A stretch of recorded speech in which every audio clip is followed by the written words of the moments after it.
What is up, everyone? Thank you so much for joining me on another episode of Woke as Fuck. I have an amazing guest for you guys today. Her name is Erin Call. Is it Call? Or Call? Yes, Call, right? It is Call. Okay, cool. I was like, I don't know. You never know, right? Erin is so amazing. Her energy is so bubbly and uplifting and inspiring. You guys are going to love her story. Erin and I met back in Arizona. Synchronistically, we just happened to meet right before I moved. And, I think you're going to really love what she has to share with us today. So, Erin, would you like to introduce yourself and tell us a little bit about your backstory? Yeah, of course. Thank you so much for having me. I love that the podcast is called Woke as Fuck. And when you said it, I was like, yes, that sounds so Yeah, good. we keep it real. Yes, good. I love it. Okay. Hey, you guys. I'm so excited to be here with you today. My name is Erin Call. You did totally say that right. I am a soul success coach for female entrepreneurs, focusing on mindset, energy, and with a lens of manifestation, which we'll get more into later. I am a mama of 3, 12, 9, and 6 are their ages. I have a hubby who recently just quit his job. So we're both full-time entrepreneurs, which is really exciting. Yes. Oh my goodness. So exciting. We're like totally betting on ourselves at this point.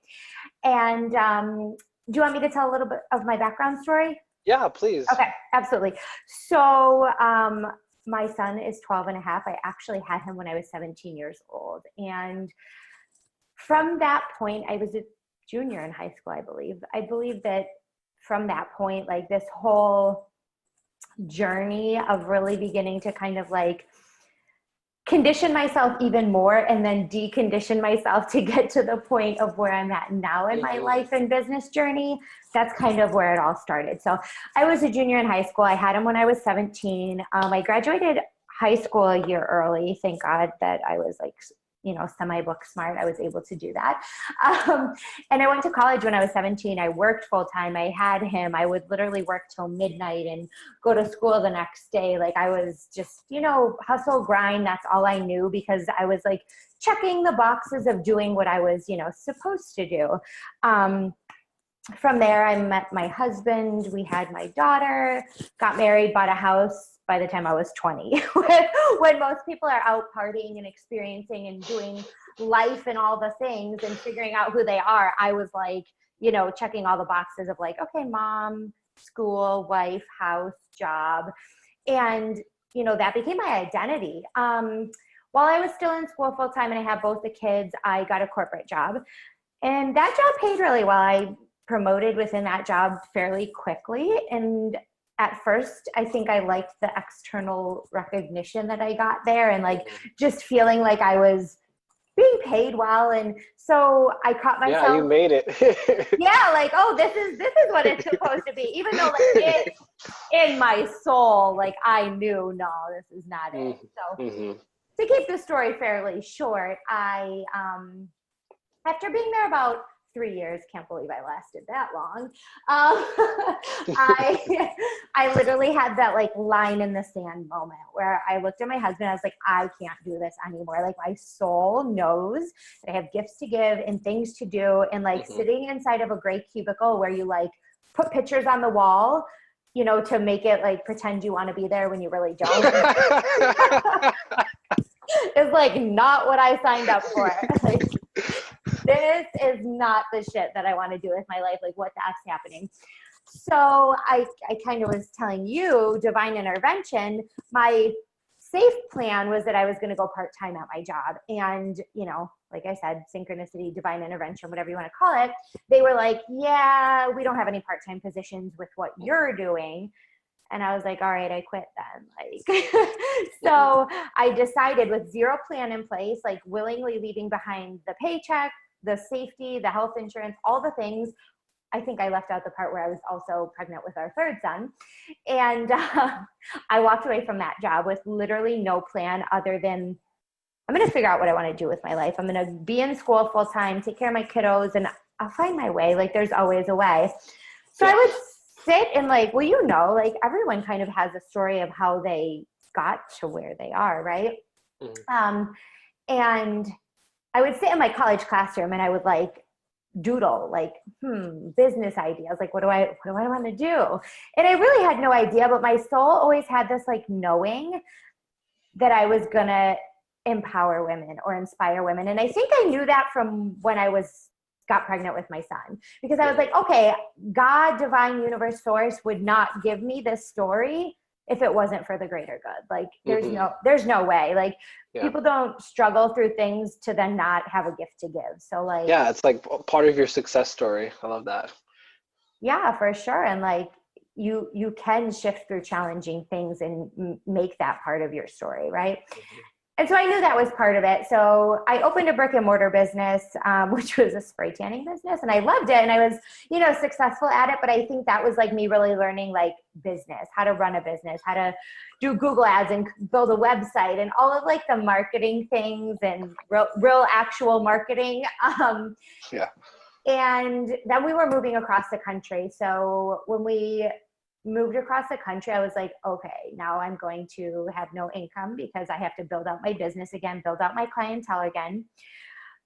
So I invested a lot of money actually into building out the studio, while at the same time I found my footing in network marketing through a client. And I really believe network marketing can be a really beautiful catalyst to whatever you're called to do, because it gets your feet wet in personal growth work, personal development, like all of those things. So I ended up being a top seller and top recruiter at the second company that I was a part of. And I found myself walking across stage, and this was actually last summer, 2018. And I was walking across stage as a top seller and a top recruiter, and I was like, I felt nothing. Oh my gosh. And I was like, okay, like what's wrong? And it's so weird to tell this story because it was like, you should be so excited. But like, I knew even then, like I knew I had already hired coaches and gone to events and like done so many of the things that like you kind of do in the personal development world. I was doing a lot of shadow work, just all the things. And I had been coaching my team, not in your typical, like, bro marketing, like post this at this time, whatever kind of, no, we were doing like the deep inner work. And, so I knew what I wanted to be doing, and I just hadn't yet given myself permission. So I was in like a weird identity crisis again, last year at that time.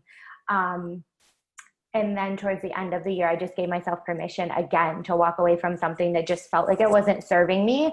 And I know if it's not serving me, it's not serving my family, it's not serving the people I'm here to impact. And I knew that like, despite the fear, like people needed what I had to offer. So I was like, okay, I'm going to go all in. I invested a shit ton of money in a coach, and I was like, okay, let's do this. Like scared as hell. Let's do this. And, since then I started making 5 figures a month, and I've been really helping, a ton of women. And I went back to school to become a hypnotherapist, and just like have been able to explore so many of the parts of me that I've always really just wanted to be able to explore. That's amazing. I love that. Yeah, I mean, I love the overlaps in our stories. Like, I'm from the East Coast too. Network marketing is what got me on my path to personal development, all that shadow work, and it really catapulted my enlightenment process. Something that I've heard that I swear by is like entrepreneurship is the fastest path to enlightenment. Yes, seriously. And I love how you're using your current passions to fuel your next step. Going into hypnotherapy. That's actually something that I don't talk about a lot, but that's actually my next step. Using the success of my business to really bunker down into the subconscious programming, doing that hypnotherapy work, because I know it's so powerful. But back to you. I love so that. You have this brand, Soul Naked CEO, and I just want to know, like, what does that mean to you? What do people come to you for? What are they normally challenging with, and what do you help them to achieve? Oh, I love Sorry, that it. was 3 questions. Sorry. Yeah, throw it all at me. It's good. It's funny. I'll really quickly tell you the story about how the term came to be, because it was literally last year, right around this time, probably November.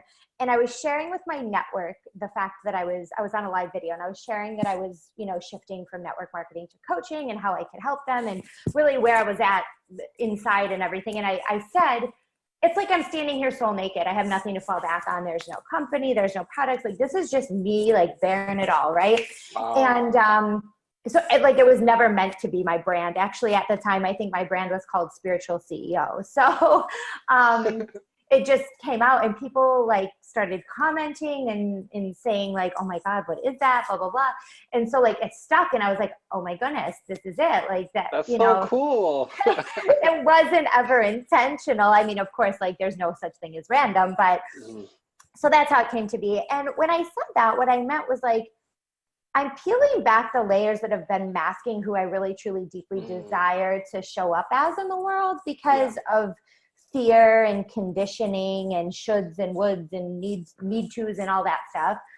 And I'm just going to like be authentically me. I'm just going to say the things that trigger people. I'm just going to put myself out there and give myself permission to play full out. And I knew that at the same time in me doing that, like the women that I worked with, that's what they had been struggling with. It wasn't that they couldn't sell their product or market their business or manifest the money.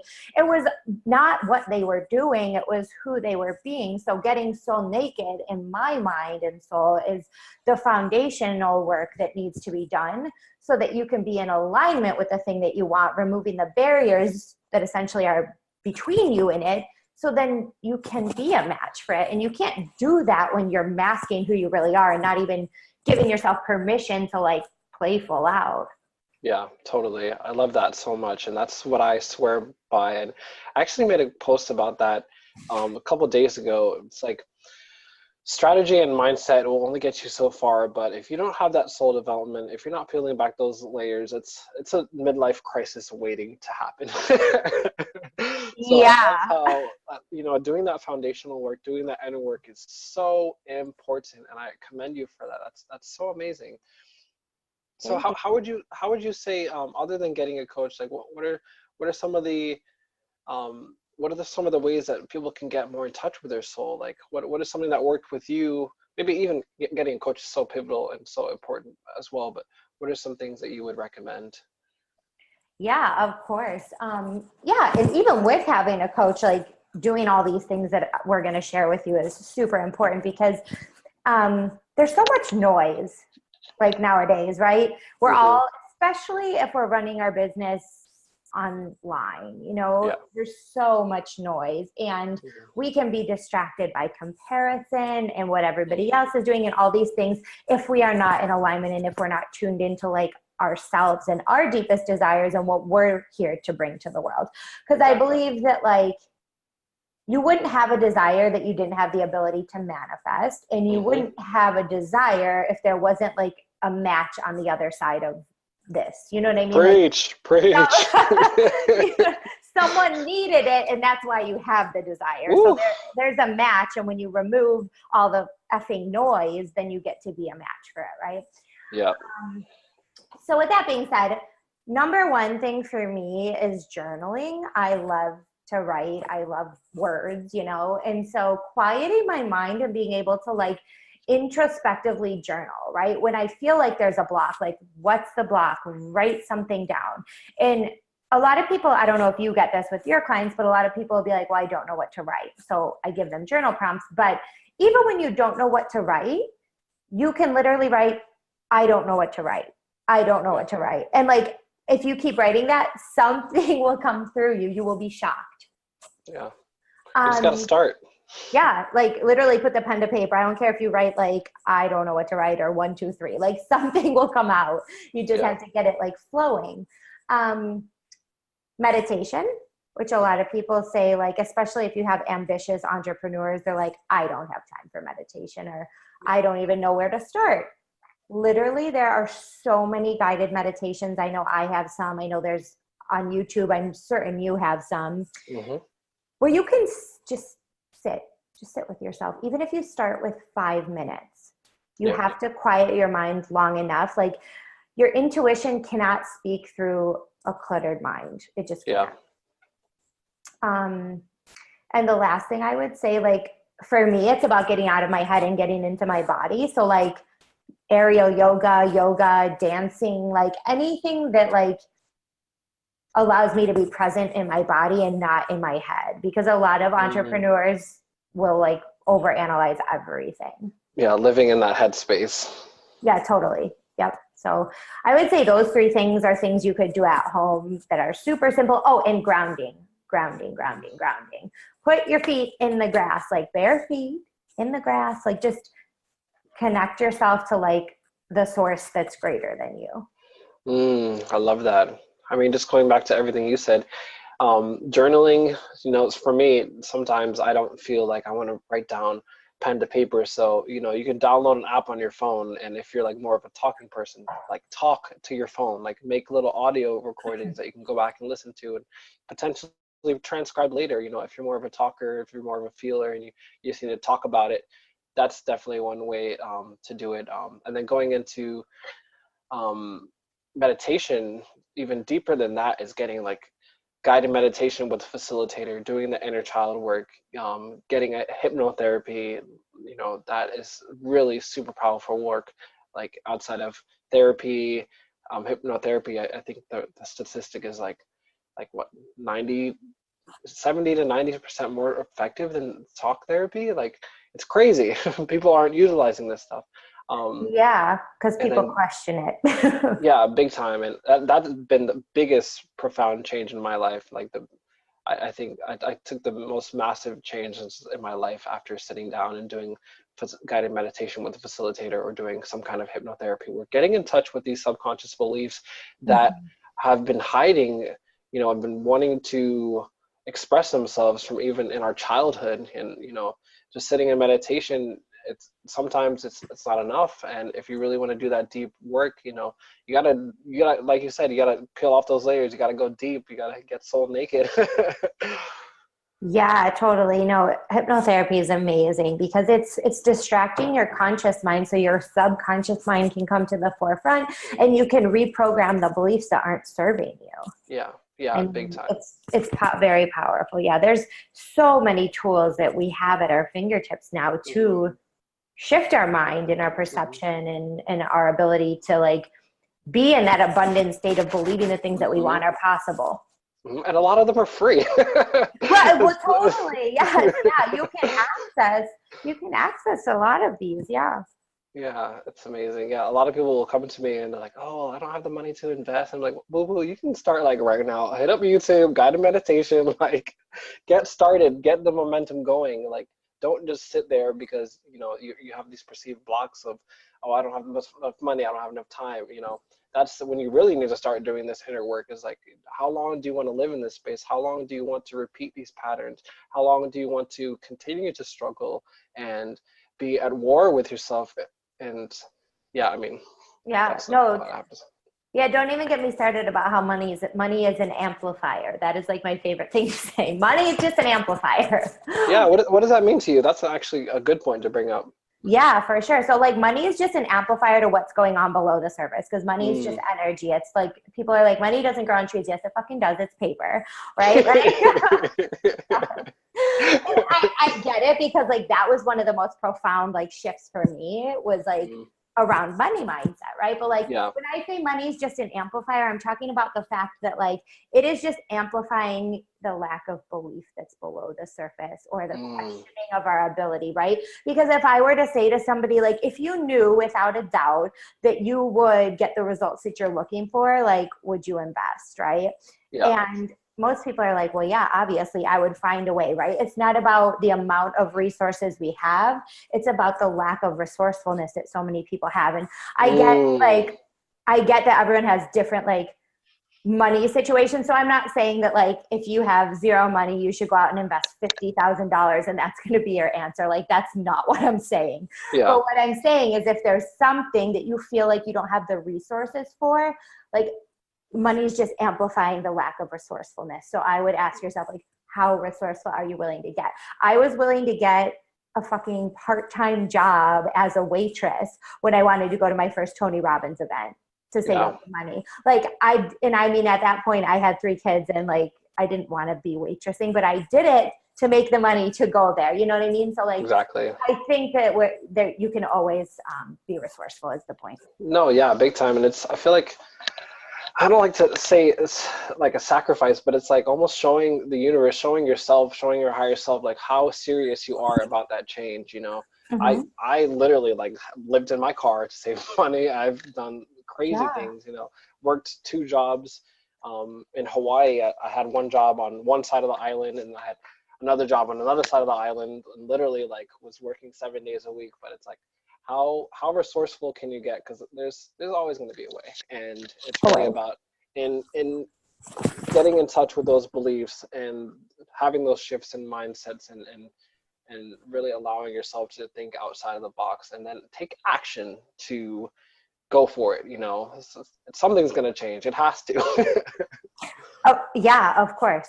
Yeah, you can't like, manifesting is great. And that's primarily what I teach is alignment, energy, all that. But like it requires action still. It requires you being open to whatever signs and downloads and opportunities and people get presented to you when you are in alignment and then taking action on those things. Oh, amen. I love that. I love that. All right, so I guess my next question would, if no one got anything from this, and if you could just scream something off the rooftops, like what would that be? I love this.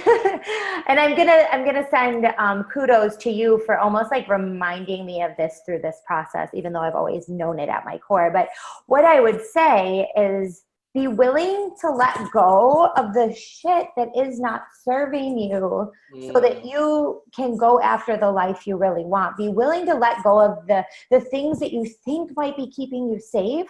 Like they're not. They're keeping you chained to this life of mediocrity that you didn't sign up for, right? Like your soul has a purpose. Be willing to detach yourself from the things that are not serving you, even when it feels scary, when it feels like almost unattainable, to go after the life that you really desire to have. Because if you have a desire, you 100% have the ability to manifest that desire into reality. I love that. I think that's one thing that got me going on this entrepreneurial journey myself, you know. Um, a little bit about my backstory. Back at 20 years old, just like picking up, leaving everything behind and moving to Hawaii, not really knowing anyone, but just knowing that I have this dream and it might not happen overnight. You know, here I am 25 now, about to turn 26, and I'm still not exactly where I want to be, but hey, I'm a heck of a lot further than I would have been if I stayed in Maryland and didn't follow that soul's calling to just pick up, drop everything and fly across the country and just go for it and take the first step. That's yeah, that's Yeah, amazing. totally. Even when it's scary, like I forget where I read this, but basically, like you have to allow your passion to coexist with your fear, period. Like Mm, you're never going to come to some elusive place where you're not scared. Like I don't even care who we're talking about. Like everybody feels it. yeah, big time.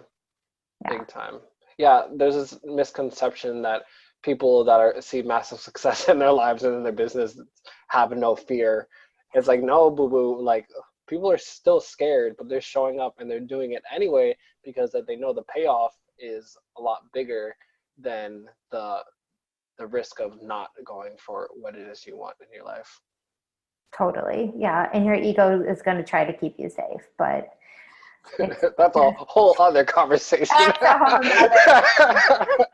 We could do a whole other podcast on just that topic, but that's amazing. Thank you so much for your wisdom. So, how can we get in contact with you? How can we find you? What's the best way if someone's listening to this and they want to work with you? How would they go about doing that? Yeah, absolutely. So you can find me, my website's erincallcoaching.com, super easy. Or you can find me on all the socials. So if you go on Facebook, I have a free community called Soul Naked CEOs. And on Instagram and Facebook, I'm just Erin Nicole Call, and you can send me a message on either one of those and I'll always get back to you. Just a quick clarity question.